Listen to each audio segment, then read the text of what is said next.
उल्हासनगर शहरात सकल भारतीय समाज यांच्या वतीने निर्भय बनो सभा संपन्न झाली असून या सभेत राज्यातून देशातून भाजपाला हटविण्यासाठी शपथ घेण्यात आली आहे। उल्हासनगर येथील सुभाष टेकडी परिसरातील तक्षशिला मैदानात निर्भय बनो सभेचे आयोजन करण्यात आले होते। या सभेला ज्येष्ठ पत्रकार निखिल वागळे हे प्रमुख मार्गदर्शक म्हणून उपस्थित होते। दरम्यान देशात भाजपा आणि मोदी सरकारने कशी अराजकता माजवली असून त्यांना देशातून हद्दपार करायचे असा निर्धार या सभेत करण्यात आला। तुम्हाला खासदार व्हायचंय, तुम्हाला आमदार व्हायचंय की तुम्हाला मोठं काही पद पाहिजे। मी त्यांना स्पष्ट सांगितलं की मला राज्यसभेचं तिकीट नको, मला लोकसभेचं तिकीट नको। याचं कारण आजपर्यंत 4 वेळा 4 वेगवेगळ्या पक्षांनी ऑफर केलेलं तिकीट मी नाकारलेलं आहे। माझ्या दृष्टीने खासदार आमदार होण्यापेक्षा पत्रकार होणं हा सगळ्यात मोठा सन्मान आहे, लक्षात घ्या। त्यामुळे आजही सांगतो की मी इथे आलो आहे याचं कारण ज्या बाबासाहेब आंबेडकरांनी आपल्याला संविधान दिलं, ज्या संविधानाने आपल्याला लोकशाही दिली, ती लोकशाही वाचवण्याची अंतिम वेळ आता आलेली आहे आणि ती लोकशाही वाचवण्याचा नारा देण्यासाठी मी महाराष्ट्रात पायाला भिंगरी लावून फिरतोय। माझं तुम्हाला आव्हान आहे, ही शेवटची वेळ आहे, ही शेवटची वेळ आहे।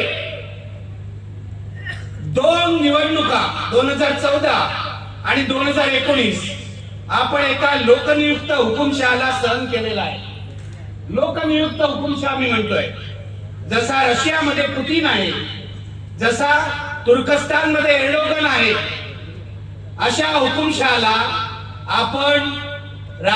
आपण या देशात सुद्धा सहन केलेला आहे आणि त्या हुकुमशाचं नाव आहे मोदी आणि त्यांना मदत करणाऱ्या त्याच्या सहकार्याचं नाव आहे अमित शहा। जर तुम्हाला वाटत असेल, इतिहास उघडून बघा। मगाशी यांनी सांगितलं हिटलर जेव्हा तिसऱ्यांदा निवडून आला तेव्हा तो अधिक क्रूर बनला। माझं असं म्हणणं आहे केवळ हिटलर नाही, पुतिन जेव्हा तिसऱ्यांदा निवडून आला तेव्हाही तो अधिक क्रूर बनला। एर्डोगन जेव्हा तिसऱ्यांदा निवडून आला तेव्हाही तो अधिक क्रूर बनला। आणि जगाचा इतिहास हे सांगतो, जेव्हा जेव्हा हुकुमशाह पुन्हा पुन्हा निवडून येतो आणि लोकशाही मार्गाने निवडून येतो। 10 वर्षापूर्वी माझी नोकरी गेली, मोदी पंतप्रधान झाले आणि माझी नोकरी गेली। म्हणजे मोदी पंतप्रधान झाले, त्यानंतर आमचं जे चॅनल आहे ते अंबानीने विकत घेतलं। गणपतीच्या 2 मांड्यांवर रुद्धी सिद्धी जशा असतात बाजूला, तसे यांच्या 2 मांड्यांवर अंबानी अदानी असतात, हे लक्षात घ्या। याच्यामध्ये मी कोणाचाही अपमान करत नाही, गणपतीचा अपमान करत नाही, फक्त एक उदाहरण दिलेलं आहे। नाहीतर तो मुद्दा घेऊन काहीतरी उगाच वाद निर्माण करा। मी कोणाचाही अपमान करत नाही, पण मोदींच्या 2 बाजूला अदानी अंबानी असतात। तसं अंबानीने आमचं चॅनल विकत घेतलं आणि अंबानीने फतवा काढला की मोदी विरोधी जे संपादक आहेत त्यांना घरी पाठवा। चला आम्ही घरी गेलो। 10 वर्ष झाली, 10